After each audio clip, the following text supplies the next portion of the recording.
சமோசை சூட சமோசை சார்.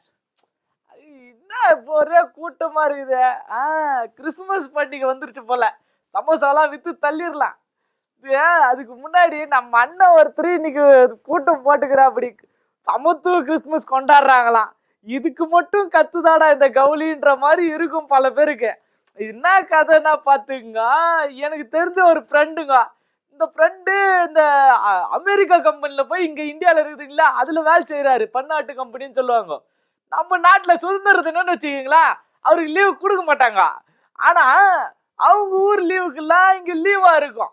இது எதுக்கு சொல்றேன்னா, ஒரு சில கவுலி இதுக்கு மட்டும் கத்தினுக்குதுக்கா. என்ன கதை என்ன மேட்டர் டவுட்டா இருக்குல்ல, இதோ சொல்ற வர இருக்கா. இது என்ன மேட்டரா பாத்துங்க. நம்ம ஆளு இன்னைக்கு புதுசா வந்து இந்த புதுசா கட்சி ஆரம்பிச்ச ஆளு, டிவிக்கு ஆளு இருக்காருல்ல, இன்னைக்கு போய் சமத்துவ கிறிஸ்துமஸ் அப்படின்னு கொண்டாடுறாருங்க. இதுல என்ன சொல்றாரு பாருங்க. அனைத்து சகோதரி சகோதரிகளும் நம்ம எல்லாரும் ஒண்ணு, நம்ம கட்சி ஆரம்பிச்ச ஒண்ணு, ஏன் மத இணக்கம் இருக்கு, மத நம்பிக்கைகள் மேல நம்பிக்கை வைக்கணும்னு ஏன் சொன்னாருன்னா, அப்பதான் மத்தவங்க நம்பிக்கையை நம்ம மதிப்புமா. அண்ணன் மச்சாரு பாத்துங்க. நம்ம திருப்பரங்குன்றத்துல இவரு ஒரு பக்கம் பேசுவாரு, மத நல்லிணக்கம்னு கிறிஸ்துமஸ் விழா கொண்டாடுவாரு. ஆனா திருப்பரங்குன்றம் பிரச்சனைனா திருப்பரங்குன்றம் விஜய்ன்னு மட்டும் சொல்ல தெரியும். ஆனா இந்த பிரச்சனைக்கு குரல் கொடுக்க தெரியாது. பிரச்சனைனா கலந்துக்கணும். ஏன்னா அந்த பிரச்சனை உள்ள இருக்கிறது யாரு? நம்ம ஆளு இந்த கொடி, காவி கொடி. இந்த பக்கம் இருக்கிறது யாரு? அம்மா அண்ணன் கிறிஸ்துமஸ் மட்டும் கொண்டாடுவாரு. அப்படியே இதுல என்ன சொல்றாரு, ஒரு இளைஞரோட கதையை சொல்றாருங்க. அது என்ன மாதிரியான கதை? ஜோசப்போட கதைங்க. என்னன்னா, அவரு எல்லாரும் சதிகிதிலாம் பண்ணி, அவருக்கு முன்னாடி அரசர் ரோமன் இருப்பாரு. அந்த டைம்ல அவர் இறந்துட்ட டைம்ல இவர் என்ன பண்ணுவாங்க, இவர் தான் ஆட்சி எடுக்கணும்னு ஒரு 8 வயசுலங்க அவரை பிடிச்சி கிணத்துல போட்டு அவருடைய சகோதரர்கள் எல்லாரும் சேர்ந்து இந்த சதியை பண்றாங்க. குடும்பத்தாலே இந்த சதியெல்லாம் பண்ணிடுவாங்க. இந்த சதியை பண்ணதுக்கு அப்புறம் அவர் என்ன பண்ணுவார், அங்கிருந்து கடவுள் வந்து உயிர் தெழ வச்சு இவர் அரசனாகி யாருக்கெல்லாம் என்ன பண்ணுவாங்க, யாரெல்லாம் இவரை தூக்கி கிணத்துல போட்டாங்களோ, யாரெல்லாம் இவருக்கு சதி பண்ணாங்களோ அவங்க எல்லாருக்கும் இவர் வந்து எல்லாரையும் சேர்ந்து காப்பாற்றுவார். நாட்டு மக்களையே காப்பாற்றுவார். இது 8 வயசுல 16 வயசு பையன் செய்யக்கூடிய வேலையா இருந்துச்சு. இந்த மாதிரியான கதை நம்ம ஊர்லயும் இருக்குதுங்க. என்னன்னா, முன்னாடி இருந்த அரசர்கள்லாம் போயிடுவாங்க. இந்த கரிகாலன்றவர்லாம் வந்து 16 வயசுல ஆட்சியை பிடிச்சவர் தானே, அரசவை தானே, வாரிசா வர்றது. நம்ம அண்ணன் வடிவேலன் நடிச்ச, அப்படியே விஜய் சார் எல்லாம் நடிச்சவர் இருக்காரு இல்ல, அவரே ஒரு படம் நடிச்சிருப்பாரு தெனாலிராமன். அதுலயே ஒரு கதை சொல்லியிருப்பாரு, ரொம்ப சின்ன வயசுலயே என்னை அரசன் ஆகிட்டாங்கோ, எனக்கு நண்பர்களே இல்ல. இந்த மாதிரியான கதை நம்ம நாட்டிலயும் இருக்குதுங்க. அதெல்லாம் அவரு கண்ணுக்கு தெரியாதுங்க. ஏன்னா அண்ணன் தான் ஜோசப் விஜயாச்சிகள். இதெல்லாம் சொல்லக்கூடாது அப்படின்னு நம்ம மனசுல இருக்குதுங்க. இது சொன்னா அவரை பிராண்ட் பண்றீங்க, அவரை இப்படி குறி வைக்கிறீங்கன்னு.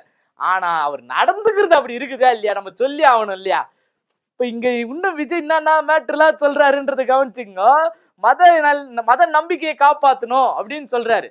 இவர் மத நம்பிக்கையை காப்பாத்துறாரு. திருப்பரங்குன்றத்துல விட்டாரு போங்க, சாதி மதம் இதெல்லாம் சமய எல்லா ஒழுக்கத்தையும் பிடிக்கணும், கடைபிடிக்கணும் அப்படின்னு சொல்றாருங்க. இவர் தான் என்ன பண்றாரு, நம்ம கவிஞன் கொலைக்கு வாயே திறக்காம இருக்காரு. அவரு இத்தனைக்கும் படிச்சவருங்க, நல்ல பெரிய இடத்துல ஒர்க் பண்றவருங்க. அதை கொலை பண்ண அந்த பையன் சுஜித்ன்றவங்க கூட பெரிய ஒரு நல்ல ஸ்போர்ட்ஸ்ல இருந்தவன் தாங்க. ஆனா அது தப்புன்னு போலீஸ் பிடிச்சி ஒரு பக்கம் உள்ள போடுது. அவன் தைரியமா போறான். இதை எதிர்த்து பிறப்புக்கும் எல்லா உயிருக்கும்னு போட்ட நம்ம அண்ணன் என்ன பண்ணிருக்கணும், ஐயா அது தப்பு, கண்டன அறிக்கை கொடுக்கணும்.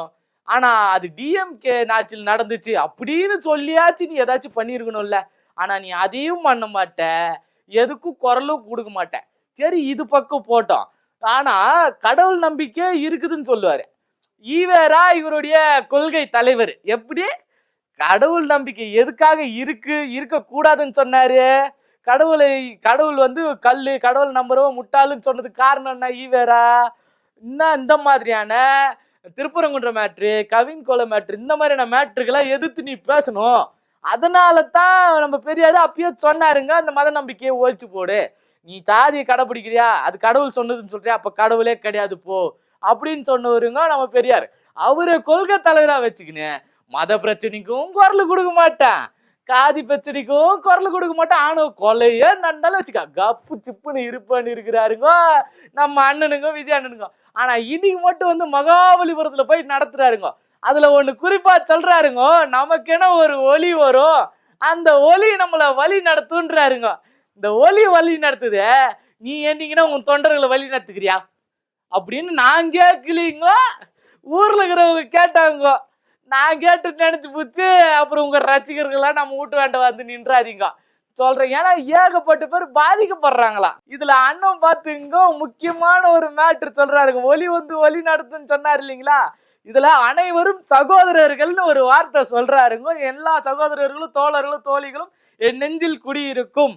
எல்லாருமே குடியிருக்கிறாங்கன்னா நீ என்ன பண்ணும், எல்லாரையும் எல்லாம் கூப்பிட்டுருக்கணும். QR கோடு வச்சு நீங்க லைனா எல்லாரையும் கூப்பிடுறீங்களே, உங்களுக்கு கூட்டம் வருது. மற்ற நேரத்துல எங்கேயும் கூட்டம் வர மாட்டேங்குது. ஃபிளைட்ல போகும்போது கூட்டம் வர மாட்டேங்குது, கல்யாணத்துக்கு போகும்போது கூட்டம் வர மாட்டேங்குது. ஆனா இங்க மட்டும் QR கோடு வச்சுக்கிறீங்கல்ல.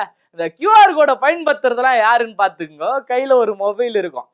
இந்த கிறிஸ்துமஸ் பண்டிகை மூலயமா பல NGOக்கள் மூலயமா இந்த சங்கங்கள்லாம் சொல்லுவாங்கல்ல, அவங்க எல்லாம் என்ன பண்ணுவாங்கன்னா போய் செய்வாங்க. ஆதரவற்ற குழந்தைகள் இருக்கிற இடம் இப்படி எல்லாம் தேடி போய் செய்வாங்க. அங்கெல்லாம் அண்ணன் போக மாட்டா. அப்படி கையில QR கோடு வச்சுட்டு எல்லாரையும் கூட்டின்னு வரணும். QR கோடை வச்சுதான் எல்லாரையும் உள்ள அனுப்பா. அப்படி இங்கதான் நம்ம முக்கியமா நோட் பண்ணோம். நீங்க யாருக்கான அரசா இருக்கிறீப்பீங்கோ, இன்னும் வரல, வந்துட்டா எப்படி இருப்பீங்கோ, எல்லாரையும் நம்ம ஜி மாதிரியே டிஜிட்டல் தமிழ்நாடா மாத்திருவீங்களா அப்படின்னு ஒண்ணு இருக்குதுங்கோ.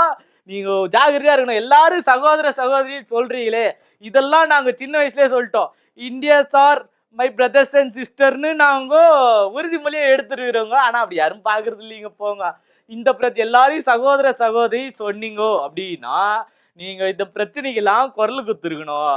இந்த இன்னி வரைக்கும் ஒருத்தன் தீ குளிச்சே செத்துருக்கானுங்க, அது வரைக்கும் நீங்க குரல் கொடுக்கலீங்க, கப்பு சிப்புன்னு இருக்கிறீங்க.